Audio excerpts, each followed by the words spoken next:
8 जून 2024 मध्य प्रदेश इंदौर, जहां के एक रेलवे यार्ड पे काम करने वाले एम्प्लॉयज हर रोज की तरह वहां पे पार्क किए गए ट्रेन को क्लीन कर रहे थे। उन्हीं ट्रेन में से एक ट्रेन का नाम था नगदमनु एक्सप्रेस। जब एम्प्लॉयज उस ट्रेन को क्लीन करने जाते हैं तो उसी ट्रेन के जनरल बोगी के सीट के नीचे उन्हें एक कैरी बैग दिखता है। पहले तो उन्हें लगा कि शायद किसी पैसेंजर ने भूलकर छोड़ दिया होगा, लेकिन जब उस कैरी बैग को वो ध्यान से देखते हैं तो उसके ऊपर लगे हुए खून के धब्बे को देख के उन्हें लगता है कि शायद इस कैरी बैग के अंदर कुछ तो गड़बड़ है। वो तुरंत वहाँ के रेलवे पुलिस को इसके बारे में इन्फॉर्म करते हैं एंड कुछ ही देर बाद वहाँ के रेलवे पुलिस वहाँ पे आ पहुँचती है।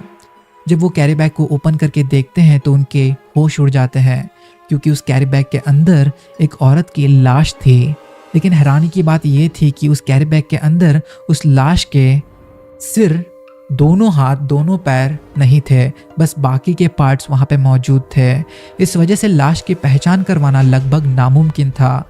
आखिर पुलिस वाले उस लाश को कैसे आइडेंटिफाई करती है एंड इस केस को कैसे क्लोज करती है, वो आज हम इस वीडियो पे डिस्कस करने वाले हैं। So hey guys, welcome back to another video of Intel. मेरा नाम है Amit. In today's video we are going to discuss about the case of Kamlesh Patel.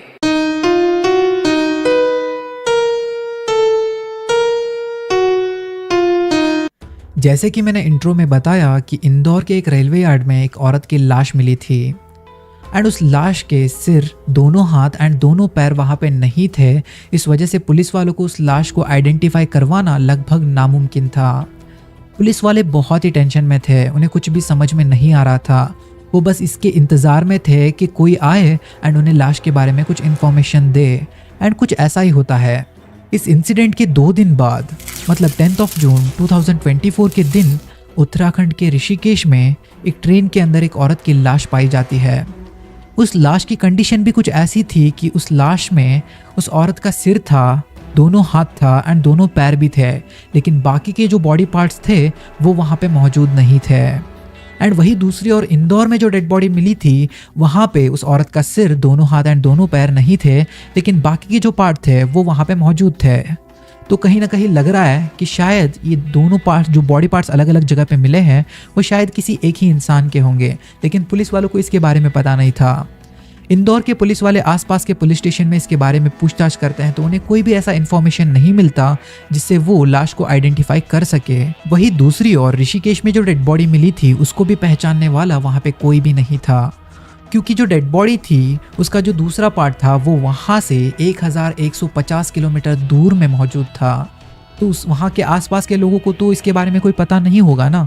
तो वो क्या करते हैं, जिस जगह से वो ट्रेन गुजरती थी, जिस ट्रेन में वो डेड बॉडी मिली थी ना, वो ट्रेन कहाँ कहाँ से जाती थी, वहाँ के पुलिस को इसके बारे में इन्फॉर्म करते हैं। तो इंदौर के पुलिस वालों को भी इसके बारे में इन्फॉर्मेशन मिल जाता है, तो वो ऋषिकेश के पुलिस वालों को कांटेक्ट करते हैं। तो दोनों को पता चलता है कि जो डेड बॉडी के पार्ट्स अलग अलग जगह पे मिले हैं वो शायद एक ही इंसान के हो सकते हैं। तो ऋषिकेश पुलिस वाले क्या करते हैं, वो सारे बॉडी के पार्ट्स जो थे वो इंदौर भेज देते हैं। एंड इंदौर पुलिस वाले उस डेड बॉडी के पार्ट्स को अरेंज करके जब देखते हैं तो पता चला कि ये जो सारे बॉडी पार्ट्स थे वो एक ही इंसान के थे। अब इंदौर पुलिस वालों के पास कंप्लीट डेड बॉडी थी। जब पुलिस वाले उस डेड बॉडी को ध्यान से देखते हैं तो उस औरत के लेफ्ट हैंड के ऊपर एक टैटू बना हुआ था।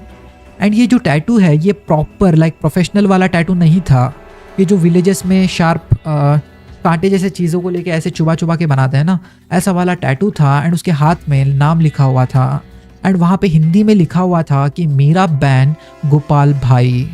इससे पुलिस वालों को पता चला, क्योंकि मध्य प्रदेश एंड गुजरात की जो बॉर्डर है वहाँ के रहने वाली कुछ ट्राइबल कम्युनिटी में एक ऐसा रिवाज है जिसमें जो लड़कियाँ होती है, औरतें होती है, उन्हें अपने भाई का नाम हाथ पे लिखवाना पड़ता है। एंड इससे उन्हें एक आइडिया मिलता है कि शायद ये औरत कहाँ से बिलोंग करती होगी। तो जो पुलिस वाले हैं वो मध्य प्रदेश एंड गुजरात के जो बॉर्डर के पास वाले विलेज है वहाँ पे जाके पूछताछ करते हैं। तो उसी विलेज में से एक विलेज जिसका नाम था मऊ, वहाँ के एक आदमी उस लाश को पहचान लेता है एंड वो कहता है कि ये तो मेरी बीवी है। तो पुलिस वाले उस आदमी से पूछताछ करते हैं। तो पूछताछ के दौरान वो आदमी पुलिस वालों से कहता है कि जो मीरा बहन है वो उसी की वाइफ है।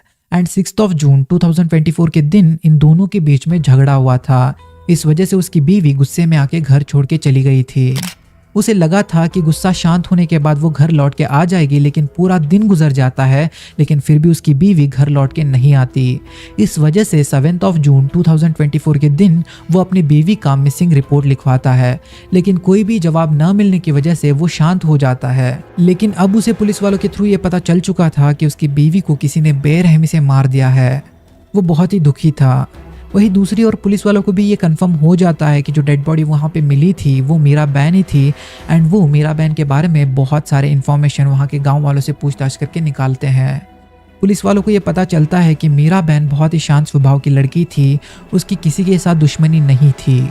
आखिर सवाल ये था कि मीराबेन को मारा किसने एंड मीराबेन को कहाँ पे मारा गया।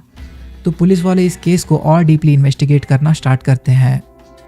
तो पुलिस वाले सोचते हैं कि जो डेड बॉडी थी वो 2 अलग अलग जगह पे मिली थी। एक था ऋषिकेश, जहाँ पे योगनगरी ऋषिकेश एक्सप्रेस में वो डेड बॉडी के पार्ट्स मिले थे, एंड दूसरी तरफ इंदौर के नगदमनु एक्सप्रेस में वो डेड बॉडी के कुछ पार्ट्स मिले थे।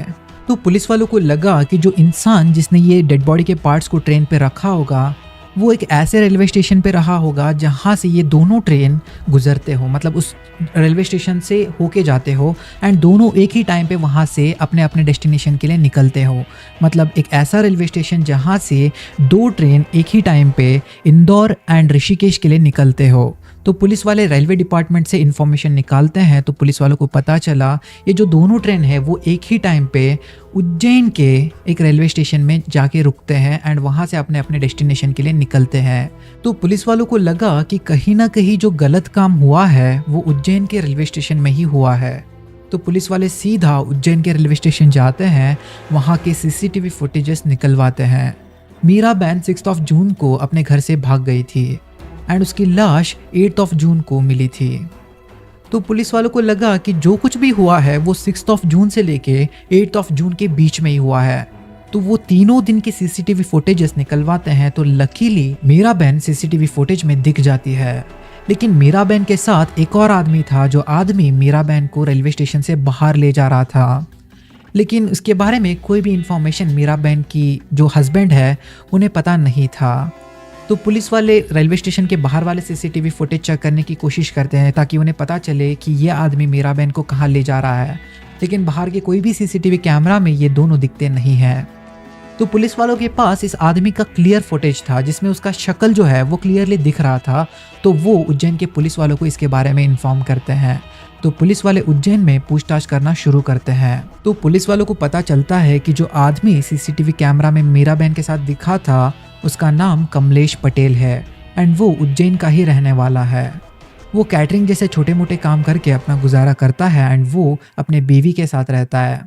तो पुलिस वाले कमलेश को ढूंढते हैं एंड उससे पूछताछ करते हैं। तो कमलेश कहता है कि हाँ, मैं इस औरत को जानता हूँ, ये मुझे रेलवे स्टेशन में मिली थी। इन्हें बाहर जाने का रास्ता पता नहीं था, इस वजह से मैंने इन्हें रेलवे स्टेशन से बाहर छोड़ा एंड मैं अपने घर के लिए निकल गया। इसके आगे का मुझे कुछ पता नहीं है। एंड पुलिस वाले भी कुछ बोल नहीं सकते थे क्योंकि पुलिस वालों के पास बस इतना ही एविडेंस था जिसमें जो कमलेश है वो मीराबेन को रेलवे स्टेशन से बाहर छोड़ रहा था। तो पुलिस वाले उसे वही जाने देते हैं एंड वो फिर से इन्वेस्टिगेशन करना स्टार्ट करते हैं। पुलिस वालों को लग रहा था कि कहीं ना कहीं कमलेश का हाथ है इस केस में। तो पुलिस वाले सीधा कमलेश के घर जाते हैं। तो वहाँ पे कमलेश की वाइफ वहाँ पे मिलती है। तो पुलिस वाले कमलेश की वाइफ से मीराबेन के बारे में पूछताछ करते हैं। पहले तो पुलिस वाले मीराबेन की फ़ोटो दिखा के कमलेश की वाइफ से पूछते हैं कि क्या आपने इन्हें अपने आसपास या फिर अपने पति के साथ देखा है। तो जो कमलेश की वाइफ थी वो कुछ बोल ही नहीं रही थी, वो बस सर हिला रही थी लेकिन कुछ भी बोल नहीं रही थी। तो पुलिस वालों को कुछ देर बाद आसपास के लोगों से ये पता चला कि जो कमलेश की वाइफ है वो सुन और बोल नहीं सकती, वो गूंगी एंड बहरी है। तो पुलिस वालों का जो आखिरी होप था जिससे उन्हें कातिल का पता लगने का कोई उम्मीद थी वो भी चला गया। लेकिन जो कमलेश की वाइफ थी वो बार बार कुछ बोलना चाहती थी, मानो कि उसे कुछ पता है, लेकिन वो बोल नहीं पा रही थी। तो पुलिस वाले क्या करते हैं, जो गूंगे बहरे लोग जो होते हैं वो साइन लैंग्वेज का यूज़ करते हैं। तो पुलिस वाले एक ऐसे आदमी को ढूंढ के लेके आते हैं जिन्हें साइन लैंग्वेज के बारे में नॉलेज हो एंड वो कमलेश की वाइफ के साथ साइन लैंग्वेज में बात करना स्टार्ट करते हैं। वो एक दूसरे के साथ बात कर रहे थे। यहाँ पे पुलिस वालों को कुछ भी समझ में नहीं आ रहा था। सारा बात खत्म होने के बाद पुलिस वाले जो साइन लैंग्वेज जिस आदमी को आता है उनसे पूछते हैं कि आखिर इन्होंने आपको क्या बताया। तो वो कहते हैं कि 7 जून 2024 के दिन कमलेश की वाइफ अपने घर में थी। उसी दिन कमलेश जो है वो मीराबेन को उसके घर लेके आता है। वो उसे एक स्पेशल गेस्ट की तरह ट्रीट कर रहा था। इस वजह से कमलेश की वाइफ को लगा कि कोई रिश्तेदार होगा एंड वो तीनों मिलके खाना भी खाते हैं। लेकिन खाना खाने के बाद कमलेश की वाइफ को अचानक से बहुत गहरी नींद आने लगती है। वो जाके सो जाती है। जब वो सुबह उठती है तो सब नॉर्मल था। वो घर से बाहर जाती है, फ्रेश अप होती है एंड अपना काम खत्म करके जब अपने घर के अंदर आती है तो वो देखती है कि कमलेश मीरा बहन के बॉडी को अलग अलग कर रहा था। वो उसके बॉडी पार्ट्स को अलग अलग करके काट के एक कैरी बैग में पैक कर रहा था। ये देख के कमलेश की वाइफ के होश उड़ जाते हैं। वो चिल्लाना चाहती थी, वो सबको बताना चाहती थी, लेकिन वो गूंगी थी, इस वजह से वो किसी को बता नहीं पाई। एंड कमलेश को भी कोई डर नहीं था उसकी बीवी की वजह से, क्योंकि उसे लगता था कि मेरी बीवी तो गूंगी एंड बहरी है, ज़्यादा से ज़्यादा क्या कर लेगी, किसी को बता भी नहीं सकती। एंड वो उस कैरी बैग को लेके वहाँ से चला जाता है। एंड ये सारे इन्फॉर्मेशन वो कमलेश की वाइफ जो थी वो पुलिस वालों को देती है। लेकिन सवाल ये था कि आखिर कमलेश ने मीरा बहन को मारा ही क्यों। तो पुलिस वाले कमलेश को ढूंढ निकालते हैं एंड उसे अरेस्ट करते हैं एंड उसे पूछताछ करना शुरू करते हैं। पहले तो पुलिस वाले ये पूछते हैं कि तुमने मीरा बहन को मारा क्यों। तो जो सच कमलेश बताता है उसे सुन के पूरा का पूरा पुलिस स्टेशन हिल जाता है। तो कमलेश कहता है कि 7 जून के दिन मीरा बहन उज्जैन रेलवे स्टेशन पे उतर जाती है। वो उस शहर में नहीं थी, उसे कुछ भी पता नहीं था। एंड मीरा बहन के हाथ में एक पर्ची था जिसमें किसी का एड्रेस लिखा हुआ था। वो आसपास के लोगों से पूछ रही थी कि क्या आप इस जगह के बारे में जानते हो, लेकिन किसी से भी जवाब नहीं मिलता। तो वो बहुत ही परेशानी में थी। ये देख के कमलेश को लगा कि शायद ये इस शहर में नहीं है, मैं इनका फायदा उठा सकता हूँ। तो कमलेश जाके उनसे पूछता है कि क्या आपको कुछ मदद चाहिए। तो मीरा बहन कहती है कि हाँ, मुझे इस एड्रेस के बारे में क्या आप बता सकते हो। मतलब उसके हाथ में जो पर्ची था उस पर लिखा हुआ एड्रेस के बारे में वो पूछ रही थी। तो वो कहता है कि हाँ, मैं इस जगह के बारे में जानता हूँ, लेकिन ये यहाँ से काफ़ी दूर है, आप थकी हुई लग रही हो, कुछ खाना खा लो। तो वो कहती है कि मेरे पास पैसे नहीं है। तो कमलेश क्या करता है, उन्हें अपने घर लेके जाता है एंड घर में वो खाना खिलाता है। खाने में वो नींद की दवा मिला के खिलाता है। इस वजह से कुछ ही मिनट में मीरा बहन सो जाती है। सोने के बाद वो मीरा बहन के साथ गलत काम कर रहा था, लेकिन अचानक से मीरा बहन को होश आ जाता है एंड वो अपने आप को बचाने की कोशिश करती है। इसी बीच में कमलेश गुस्से में आके मीरा बहन को गला दबा के मार देता है। एंड मारने के बाद उस लाश को ठिकाने लगाने के लिए वो मीरा बहन के छोटे छोटे टुकड़े करता है। मतलब हाथ पैर अलग करके एक कैरी बैग में पैक करके वहाँ के रेलवे स्टेशन के पास निकल जाता है। वहाँ पे जाने के बाद रेलवे स्टेशन पे एक ट्रेन आती है, जो ट्रेन के बारे में उसे पता भी नहीं था। वो मीरा बहन के बॉडी पार्ट्स को अलग अलग 2 कैरी बैग में पैक करता है। एक कैरी बैग एक अलग ट्रेन में रखता है, दूसरा एक और ट्रेन में रखता है एंड वो वहाँ से चला जाता है। ट्रेन अपने अपने जगह के लिए निकल जाती है एंड लाश इंदौर एंड ऋषिकेश तक पहुंच जाते हैं। एंड ये जो कमलेश है वो अपने घर के लिए निकल जाता है एंड यहाँ पे ये केस क्लोज हो जाता है। इस केस के बारे में सुन के आपको कैसा लगा वो कमेंट सेक्शन में बताना मत भूलना। एंड फाइनली हमारे चैनल पे 20,000 से ज़्यादा सब्सक्राइबर्स हो चुके हैं एंड मैंने कभी सोचा भी नहीं था, तो it was something big for me. ऐसे ही सपोर्ट बनाए रखना, ऐसे ही प्यार देते रहना, इस चैनल को बहुत आगे लेके जाना है। तो मिलते हैं अगले वीडियो पे, तब तक के लिए अपना और अपने फैमिली का ख्याल रखना। Bye bye.